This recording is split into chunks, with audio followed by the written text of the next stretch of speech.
Փաշինյանն ասում է, որ չգիտի մի գյուղ, որտեղ այնպիսի պոզիտիվ փոփոխություններ չեն իրականացրել, որ շատ մեծ փոփոխություն է ստեղծվել տվյալ համայնքում։ Առնվազն մի գյուղ ձեզ նշեմ, որտեղ աննախադեպ իրողություն է ստեղծվել ձեր իշխանության օրոք, որտեղ ադրբեջանցիներն օկուպացրել են գերեզմանոցներ, որտեղ ադրբեջանցիները նստած են ջրի աղբյուրների վրա, եւ այդ գյուղը կապանում է, ներքին հանդում է, վստահ եմ, որ գիտեք։ Լավ թե վատ փոխ են ապրել։ Ապրել։ Լավ էլ փոխ։ Ջուրը բերել է։ Կամ ուրախեք, որ ինչ հարցով ունեն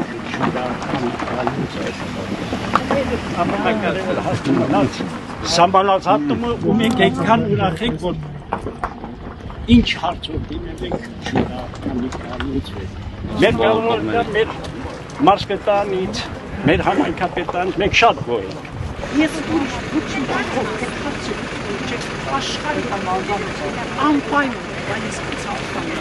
Իրապան վարչապետ, Տիկին Գրիգորյանը ասեց ներքին հանդ, ես վերջերս ներքին հանդում էի, մարդիկ փողոց դուրս էին եկել փողոց, գաց մնացի եւ խնդրում են ինձ փոխանցել, որ շնորհակալ են ամեն ինչի համար, ինչ արել եք, ինչ ես կառավարությունը։ Տանիքները նորոգվել են, ջրի հարցը լուծվել է։